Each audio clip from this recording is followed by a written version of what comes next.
आइए मित्रों, आपका स्वागत है एजुकेशनल स्टडी पॉइंट आई में।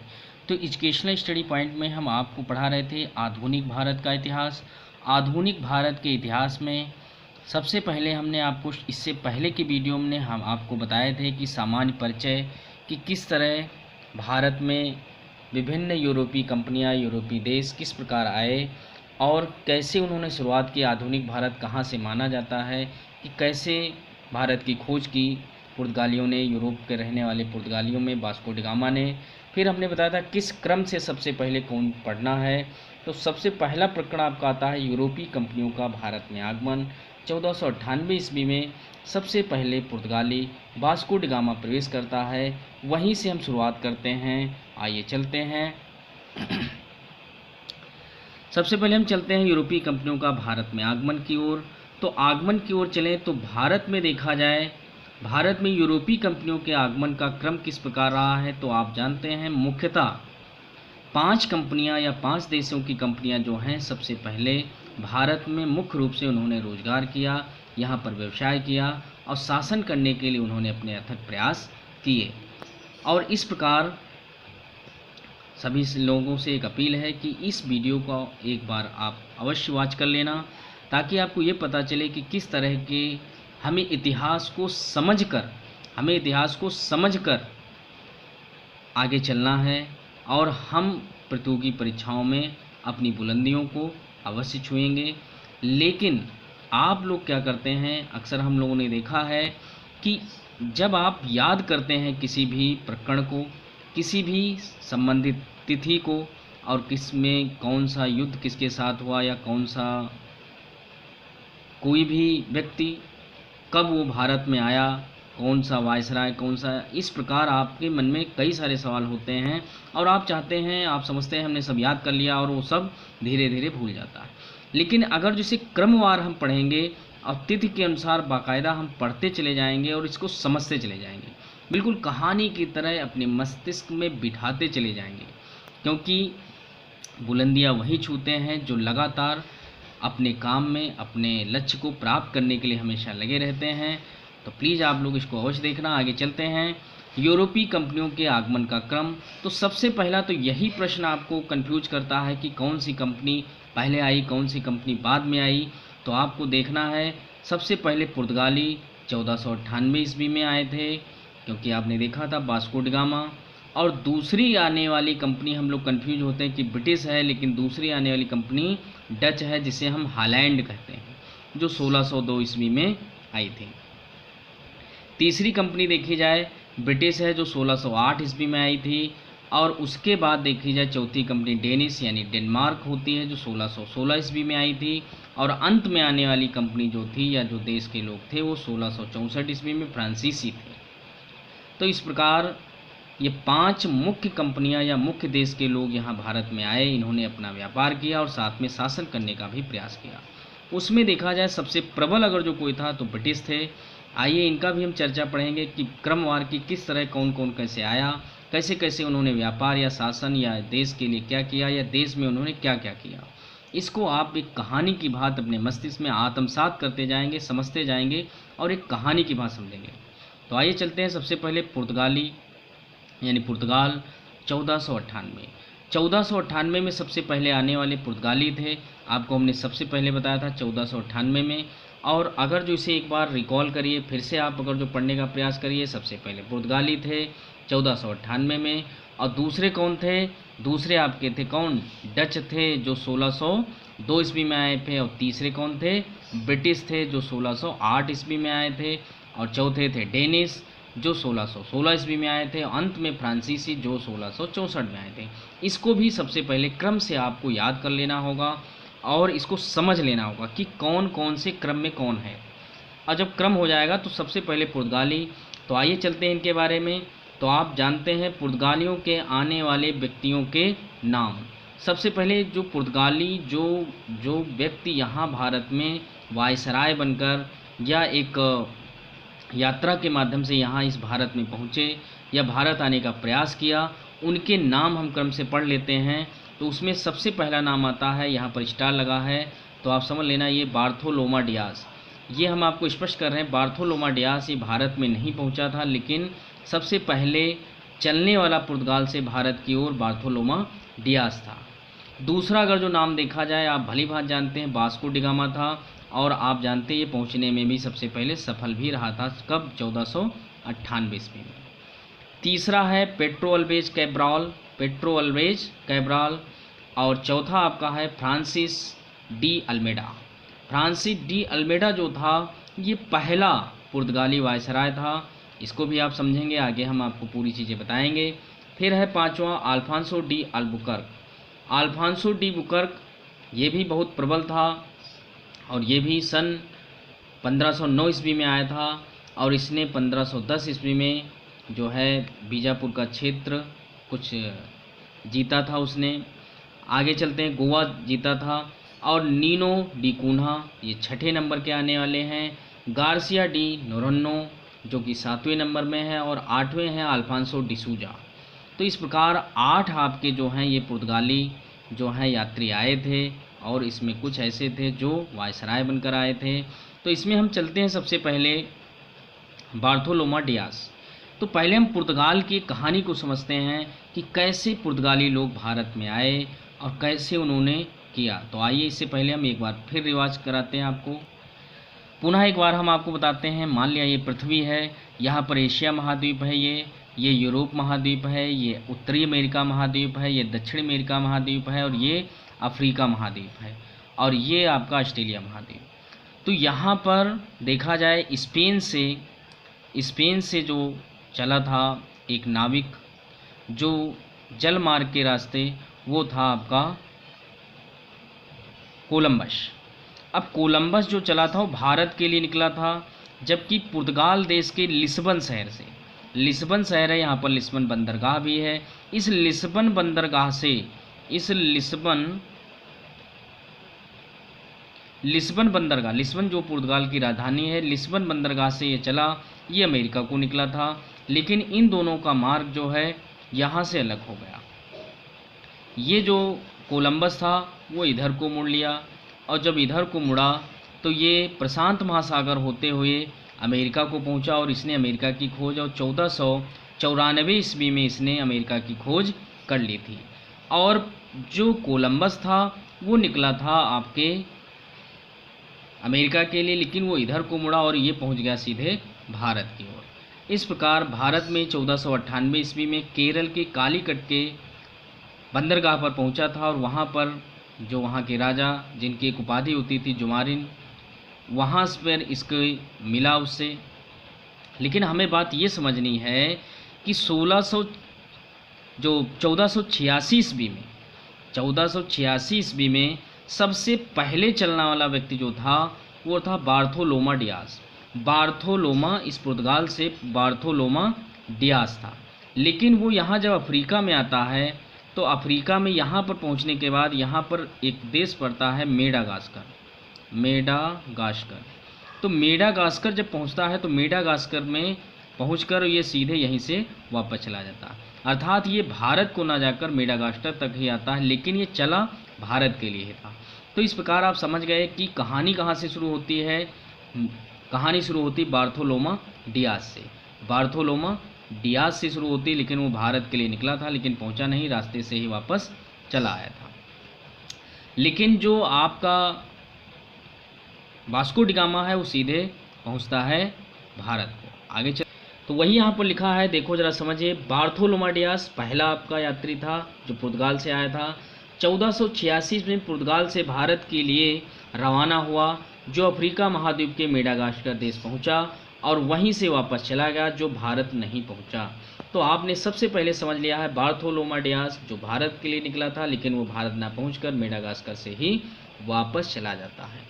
तो कभी कभी जटिल जो परीक्षा होती हैं, एग्जामिनर को जटिल प्रश्न बनाना होता है, तो इस तरह से प्रश्न पूछता है कि कौन सा ऐसा पुर्तगाली यात्री था जो भारत के लिए रवाना हुआ था और रास्ते से ही वापस चला गया। तो आप समझ जाएंगे बार्थोलोमा डियास जो मेडागास्कर से वापस चला गया था। दूसरे की अगर जो बात करें तो वास्को डी गामा, जो वास्को डी गामा आया था पुर्तगाल की राजधानी लिस्बन से चला था, और लिस्बन से चला जो 1998 ईस्वी में भारत के केरल कालीकट की बंदरगाह पर पहुंचा। वास्को डी गामा भारत पहुंचने वाला पहला व्यक्ति था जो कालीकट का राजा जमूरिन, हमने आपको बताया था राजा वहाँ की एक उपाधि होती थी जमूरिन से मिला था और जमूरिन से मिलकर वहाँ पर मिलाप किया और बातचीत हुई, स्वागत सम्मान हुआ। इस प्रकार देखा जाए आप समझ रहे हैं कि पहला बार्थोलोमा डियाज जो वापस चला गया, और इस प्रकार हम यहाँ से शुरुआत मानते हैं पुर्तगालियों की भारत में वास्को डी गामा से। तो वास्को डी गामा आप बिल्कुल समझते चले जाए कि पुर्तगाल जिसकी राजधानी लिस्बन थी, वहाँ से लोग व्यापार करने के लिए भारत की ओर चले थे, जिसमें पहला यात्री आपको वास्को डी गामा था, और जो सबसे पहले कालीकट, केरल के कालीकट के बंदरगाह पर पहुंचा था और किससे मिला था, सबसे पहले राजा वहाँ के जिन जमूरिन थे उनसे मिला था। अब मिलने के बाद ये वहाँ से 1499 ईस्वी में वापस भी चला गया था। जब वापस चला गया तो वापस जाने के बाद वहाँ से जो तीसरा यात्री वहाँ से चलता है, या देखा जाए भारत में पहुँचने वाला दूसरा यात्री पेट्रा अल्वेज कैब्राल था। पेट्रा अल्वेज कैब्राल था। तो आप लोग इनके नाम बड़े अटपटे हैं, लेकिन ध्यान से आप कई बार जब आप कैसे पढ़ेंगे, पहला दूसरा तीसरा चौथा, 4 तक आपने पढ़ा, 4 के आगे फिर पढ़ लेंगे, तो इस प्रकार आप पढ़ते रहेंगे आपको ज़रूर समझ में आएगा। फिर लिखा है 1500 ईस्वी में 13 जहाज़ लेकर ये आया था पेड्रो अल्वेज कैब्राल, 1500 में वहाँ से चला था। इस प्रकार ये यहाँ इसके बारे में कोई ज़्यादा जानकारी नहीं है आपको पढ़नी पॉइंट ऑफ एग्ज़ाम के लिए। फिर अगला है सबसे इम्पोर्टेंट फ्रांसिस डी अल्मेडा। ये बहुत इम्पोर्टेंट है, क्यों देखा जाए तो वास्को डी गामा के अक्सर आपको फ्रांसिस डी अल्मेडा ही ज़्यादातर पढ़ते हैं और किताब में भी लिखा होता है, इसलिए जो पहला पुर्तगाली वायसराय था, यानी फ्रांसिस डी अल्मेडा एक पहला व्यक्ति था जो पुर्तगाली वायसराय था। पुर्तगाली वायसराय की अगर जो बात करें तो फ्रांसिस डी अल्मेडा था। अल्मेडा 1505 में भारत आया था, जिसने शांत जल की नीति, शांत जल की नीति का तात्पर्य यहाँ पर है blue water policy. Blue water policy का तात्पर्य होता है कि वो समुद्र में रहकर शांतिपूर्वक यहाँ पर व्यापार करना चाहता था, इस उद्देश्य से वो आया था। इस उद्देश्य की पूर्ति के लिए उसने शांत जल की नीति बनाई थी, अपनाई थी, उसी के अनुरूप वो शासन करने लगा, वहाँ व्यवसाय करने लगा। इसका उद्देश्य था शांतिपूर्वक व्यापार करना था, और 1509 में ये वापस चला गया। इस प्रकार आपने जाना कि फ्रांसिस डी अल्मेडा तीसरा व्यक्ति था वहाँ से चलने वाला, दूसरा जो यहाँ भारत में पहुँचा था, और पहला व्यक्ति था जो पुर्तगाली वायसराय था। इसके आगे चलते हैं अल्फोंसो डी अल्बुकर्क। ये देखो बहुत इंपॉर्टेंट नाम है, ये भी एक वायसराय था। तो आप देखना 1509 में जब वो फ्रांसिस डी अल्मेडा वापस जाता है, और वापस जब जाता है तो वहाँ से 1509 से 1515 के बीच में ये वायसराय बनता है। तो अल्फोंसो डी अल्बुकर्क अल्मेडा के बाद वायसराय बना, जिसने कोचीन को मुख्यालय यानी राजधानी बनाया। अब जरा पूछो, इसमें प्रश्न एक छुपा है कि अल्फोंसो डी अल्बुकर्क उसने कौन सी राजधानी बनाई थी अपनी, तो ये हो जाएगी कोचीन। 1510 ईस्वी में अल्बुकर्क ने बीजापुर के शासक, हमने बताया था अल्बुकर्क ने ही 1510 ईस्वी में सबसे पहले बीजापुर के शासक यूसुफ आदिल शाह से गोवा छीन लिया था। यानी 1510 ईस्वी में बीजापुर से गोवा छीन लिया था, किससे, यूसुफ आदिल शाह से। इस प्रकार देखा जाए ये आपका 5वां हो जाएगा, और इनको 5 को आप क्रम से बार बार पढ़ते रहे। बार्थोलोमा डियाज जो है उसको आप छोड़ सकते हैं, लेकिन फिर भी आपको याद होना चाहिए कि हाँ वो पहला व्यक्ति था। इसके बाद चले तो वास्को डी गामा है पहला व्यक्ति, पेट्रो अल्वेज कैब्राल दूसरा व्यक्ति, फ्रांसिस डी अल्मेडा तीसरा व्यक्ति हो जाएगा, और अल्फोंसो डी अल्बुकर्क चौथा व्यक्ति हो जाएगा जो भारत में एक वायसराय के रूप में पहुंचा और भारत का दूसरा वायसराय था। इसके आगे चले तो अल्बुकर्क ने भारत में स्थायी पुर्तगाली आबादी बसाना चाहता था। इसकी नीति थी कि हम भारत में और विस्तार करने के लिए एक ज़रूरी है कि वहाँ पर कुछ हमारे देशवासी हों, तो इसके लिए वो चाहता था कि सांस्कृतिक रूप से यहाँ पर बसें, और इसके लिए उसने कहा कि भारतीयों से वैवाहिक संबंध बनाइए जिससे यहाँ की आबादी पुर्तगालियों की बढ़ सके। एक नीति ये भी है। तो आप प्रश्न बनता है कि कौन सा ऐसा वायसराय था जिसके शासनकाल में उसने प्रेरित किया कि पुर्तगाली भी यहाँ पर बस्तियाँ बसाएं और भारतीयों के साथ वैवाहिक संबंध बसाएं। अगला पॉइंट है, अल्बुकर्क ने विजयनगर के शासक कृष्णदेवराय से मिलकर भटकल में किला बनाने का आदेश प्राप्त किया था। तो इस प्रकार आपने देख लिया, इसने किला बनाने का भी किससे प्राप्त किया था? कृष्णदेवराय। विजयनगर के बड़े ही मशहूर कृष्णदेवराय हैं। आगे चलिए, अल्बुकर्क ने साथ में एक और पॉइंट है इसमें, 1515 ईस्वी में गोवा में प्रथम चर्च सेंट जेवियर चर्च का भी निर्माण किसने करवाया? तो ये आता है कि किसने चर्च, ये भारत की पहली चर्च थी, ये भारत की पहली चर्च थी, सेंट जेवियर चर्च, जो गोवा में सबसे पहले बनी थी। तो ये प्रकार ये हो जाएगी आपकी सेंट जेवियर चर्च, जो अल्बुकर्क के वायसराय के समय बनी थी। अल्बुकर्क ने अपना क्षेत्र में सबसे पहले सती प्रथा को निषिद्ध कर दिया था। भारत में सती प्रथा को निषिद्ध करने वाला पहला वायसराय कौन था? कौन सा पुर्तगाली वायसराय था? तो आप कहेंगे सती प्रथा। तो जो उसका क्षेत्र आता था गोवा के क्षेत्र में साइड में, जिसका पुर्तगालियों का उसके आधिपत्य था, वहाँ पर उसने सती प्रथा निषिद्ध कर दिया था। अब अल्बुकर्क जो है, अगर देखा जाए टोटल में 5वां स्थान है, वैसे देखा जाए तो 4था स्थान है, क्योंकि बार्थोलोमा डियास वापस चला गया था। आगे चलते हैं, नूनो डी कून्हा जो 1529 से 1538 ईस्वी तक का था, इसका बहुत ज़्यादा रोल नहीं है, इसलिए इसके एक पॉइंट बनता है। इसने कोचीन से राजधानी गोवा को बनाया। कोचीन हमने अभी बताया था, अल्बुकर्क ने कोचीन राजधानी बनाई, जबकि नूनो डी कून्हा ने इसे कोचीन को गोवा राजधानी बना दिया। फिर अगला 7वां पॉइंट है, 7वां जो आपका आने वाला है, या देखा जाए भारत पहुंचने वाला गार्सिया डू नोनो, ये जो आपका छठा था, 1538 में 1542 ईस्वी में आया था। तो आप यहाँ से समझेंगे 1538 में भारत वायसराय बनकर ये आया। ये एक ऐसा प्रबल शासक के रूप में माना जाता है जो बड़ा ही एक नीति, इस नीति से आया था, युद्ध नीति से, और इसने सिलोन जो श्रीलंका थी, आप कह सकते हैं श्रीलंका के बहुत सारे क्षेत्र को जीत लिया था और अपने में मिला लिया था। और अंतिम शासक आता है अल्फांसो डिसूजा, जो 1542 ईस्वी में आया था। और 1542 ईस्वी में जब आया था तो इसने क्या किया, ये अंतिम आपका आने वाला व्यक्ति था। इस प्रकार ये 1542 में भारत आया, और इसके साथ सेंट जेवियर महान सुधारक भी आए थे, क्योंकि ये एक अच्छा सांस्कृतिक प्राणी था, व्यक्ति था, इसलिए साथ में सेंट जेवियर महासुधारक भी इनके आए थे। इस प्रकार आपने 8 शासकों के 8 जो यात्री थे वो वहाँ से चले थे। बार्थोलोमा डियास को ये हटा दें तो पहला व्यक्ति वास्को डी गामा हो जाएगा, फिर पेट्रो अल्बेज कैब्राल हो जाएगा, फिर फ्रांसिस डी अल्मीडा हो जाएगा जो पहला वायसराय भी था, फिर है अल्फोंसो डी अल्बुकर्क जो चौथा व्यक्ति था, नूनो डी कून्हा जो 5वां व्यक्ति था, गार्सिया डी नोरोनो जो आपका छठा व्यक्ति था, अल्फोंसो डिसूजा जो अंतिम व्यक्ति था जो वहाँ पुर्तगाल से भारत आया। अब इसमें पॉइंट आपसे अगर जो एग्जाम के देखा जाए तो सबसे इम्पोर्टेंट बनता है कि पुर्तगालियों का भारत में योगदान, यानी भारत के लिए पुर्तगालियों ने क्या दिया, क्या किया, उसके लिए थोड़ा देख लेते हैं। तो प्रिंटिंग प्रेस यानी छापा खाना लाने वाला पहला व्यक्ति पुर्तगाली ही थे। तो आप समझ लेंगे गोवा में 1556 में की थी इन्होंने एक छापा खाने की व्यवस्था। 1556 में सबसे पहले प्रिंटिंग प्रेस कब, पुर्तगालियों के समय में हुई।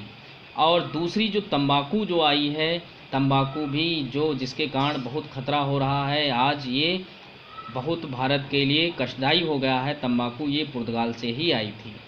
जहाज़ बनाने की तकनीक भी भारत में सबसे पहले पुर्तगाल से ही आई थी। इसके अतिरिक्त देखा जाए आलू, मक्का, अनानास, पपीता, बादाम, काजू, मूंगफली, शकरकंद, लीची, संतरा आदि भी भारत में पुर्तगाली ही लाए थे।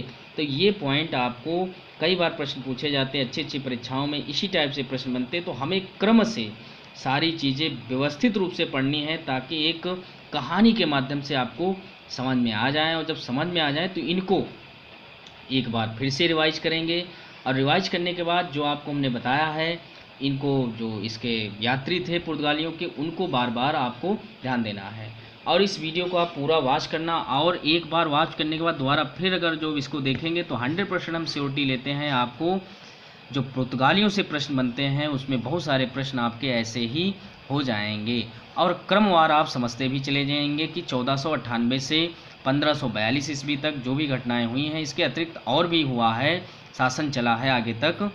फिर लिखा है फादर एक्वाविया तथा फादर मांसोरेट क्रमशः पहले व दूसरे विदेशी पादरी भी पुर्तगालियों के साथ अकबर के समय में आए थे। यानी अकबर का समय चल रहा था, क्योंकि 1556 ईस्वी में क्या हुआ था, याद करो, अकबर के साथ अकबर का युद्ध हेमू के साथ हुआ था, जिसे हम पानीपत का द्वितीय युद्ध कहते हैं। तब अकबर का शासन चल रहा था।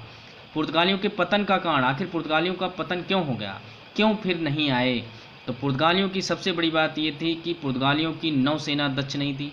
नौसेना मतलब समुद्र में शासन जो करना है, समुद्र में अगर जो अपना आधिपत्य विस्थापित करना है, तो उसमें सबसे ज़रूरी है कि आपकी नौसेना मजबूत होनी चाहिए। और इनकी नौसेना बहुत दक्ष नहीं थी। किसकी अपेक्षा? जो आपकी ब्रिटिश या डच थी, उनकी अपेक्षा इनकी बहुत निपुण नहीं थी, इसलिए इनको ज़्यादा सफलता नहीं मिल सकी। दूसरा है, इनकी व्यापारिक क्रियाएं भारत की अपेक्षा ब्राज़ील से अधिक करने लगे थे। यानी इनका पड़ोस में ब्राज़ील पड़ता था, जो दक्षिणी अमेरिका में, वहाँ से इनका पास में पड़ता था और शासन, तो वहाँ पर ये करने लगे थे व्यापार। इससे भी इनका थोड़ा भारत में आना कम हो गया। तीसरी बात देखी जाए, धार्मिक रूप से ये रूढ़िवादी थे। रूढ़िवादी यानी अपने धर्म के प्रति ही बड़ा अडिग रहते थे, इसलिए अन्य धर्मों से ये सामंजस्य नहीं बिठा पाते थे। इसलिए कारण भी भारत तो बिल्कुल धर्म का एक पिटारा है, यानी कई धर्मों के लोग यहाँ रहते हैं। सामंजस्य न बिठा पाने के कारण भी माना जाता है पुर्तगालियों का पतन हो गया, इतिहासकारों का मानना है। यहाँ पर एक कुछ और बात करते हैं, कुछ अन्य तथ्य हैं जो इम्पोर्टेंट हैं आपकी परीक्षा के लिए। पुर्तगालियों के द्वारा गोथिल शैली का प्रयोग करते थे। आप ध्यान देना कि पुर्तगाली अगर जो स्थापत्य कला में देखा जाए तो गोथिल शैली का प्रयोग करते थे। अब गोथिल शैली क्या होती है, इसको ज़रा समझ लेते हैं। तो आप जानते हैं जो चर्च बनती है वो ये तो नीचे का भाग बन गया ऐसे, और एक ऐसे बनती हैं, कुछ में क्या है कोने में और इधर और बीच में होती हैं, ऐसे बनती हैं। लेकिन इनकी जो डिज़ाइन थी वो बिल्कुल अलग थी। इनकी जो डिज़ाइन शैली थी, स्थापत्य शैली, वो ऐसे कुछ ऐसे इस तरह इनकी बनावट थी। तो इसी शैली को हम कहते हैं गोथिक शैली। देखो ज़रा, ये गौथिक शैली आपको हमने बताया, ये देखो ऐसे आपकी शैली, यानी ऊपर वाला जो सिरा था वो इस तरह ये बनाते थे, इसी शैली को गौथिक शैली कहते हैं। तो गौथिक शैली का प्रयोग किसने किया? सबसे पहले पुर्तगालियों ने। ये मुख्यतः मसाले का व्यापार करते थे। आप जानते हैं ये व्यापार तो अन्य का भी करते थे, लेकिन सबसे पहले मुख्यतः अगर जो करते थे तो मसाले का ही व्यापार करते थे। वास्को डी गामा 1498 में आया था, 1499 में वापस चला गया था। और जब वापस गया था, इनको भारत से खरीदे गए सामान में सब खर्चे निकालकर शुद्ध 60 गुना लाभ हुआ था। किसको? Vasco D gamma. भारत में अब देखो, ये सबसे इम्पोर्टेंट प्रश्न है जो आपको बड़ा कंफ्यूज करता है कि आप जानते हैं सबसे पहले आए तो पुर्तगाली थे, लेकिन गए सबसे बाद में इंग्लैंड वासी थे, क्योंकि 1947 में देश आज़ाद हुआ था। लेकिन भारत में सबसे पहले 1498 ईस्वी में पुर्तगाली आए थे और 1961 में सबसे बाद में भारत से गए हैं, क्योंकि गोवा का शासन उनके पास ही था। इस प्रकार गोवा से 1961 में गए। इस प्रकार आप इसको पूरा वॉच करेंगे और वॉच करने के बाद इसको क्रमवार पढ़ते चले जाएंगे अपने माइंड में, सभी डेट सभी तिथियों को पढ़ते चले जाएंगे। एक बार रिकॉल हम फिर करते हैं, लेकिन आप उसको वॉच करेंगे। वॉच करने के साथ इसको लाइक करना, शेयर करना, हमारा चैनल भी सब्सक्राइब करना। इससे अच्छे वीडियो हम आपको प्रस्तुत करेंगे, जिससे आपकी सफलता में, आपकी उन्नति में, आपकी परीक्षाओं में सफल होने के लिए मार्ग प्रशस्त अवश्य करेंगे और आप अपने परीक्षा को बीट अवश्य करेंगे। आइए चलते हैं, एक बार रिकॉल करते हैं। जो पुर्तगाली भारत में आए थे, पहला यात्री था बार्थोलोमा डियास, जो सन 1486 में चला था, लेकिन मेडागास्कर से वापस गया था, भारत नहीं पहुंचा था, तो उसका नाम हटा दें हम। तो आगे चलते हैं। वास्को डी गामा पहला यात्री था जो 1498 ईस्वी में पहुंचा था। दूसरा था पेड्रो अल्बेज कैब्राल। तीसरा था फ्रांसिस डी अल्मीडा, जो पहला वायसराय था। चौथा था अल्फांसो डी अल्बुकर्क, जो दूसरा वायसराय था। फिर है नूनो डी कुन्हा, जो 1529 से 1538 तक बने थे आपके वायसराय। आगे चलते हैं गार्सिया डू नोनो, जो 1538 में आपके बने थे। और उसके बाद चलते हैं अल्फांसो डिसूजा, जो अंत में, और आप याद करना जाएं तो पहला हो जाएगा वास्को डी गामा, दूसरा हो जाएगा पेड्रो अल्बेज कैब्राल, और तीसरा हो जाएगा फ्रांसिस डी अल्मीडा, और चौथा हो जाएगा अल्फांसो डी अल्बुकर्क। अल्बुकर्क को चौथे नंबर पर रखिए, सबसे बीच में, और नीचे से 3 याद करिए। अल्फांसो डिसूजा सबसे अंत में, फिर उसके ऊपर छठे नंबर पर गार्सिया डी नोरोनो, और फिर 5वें नंबर पर नूनो डी कुन्हा, और फिर आपका आ जाएगा अल्फांसो डी अल्बुकर्क, यानी बीच में। 3 ऊपर 3 नीचे 20 में अल्फांसो डी अल्बुकर्क, बड़ी आसानी से आप याद कर सकते हैं। तो आपको इतना वीडियो देखने के लिए आप सबको धन्यवाद, और साथ में वॉच करना, उन्नति करना, और लाइक शेयर हमारा चैनल को सब्सक्राइब अवश्य कर लेना। धन्यवाद।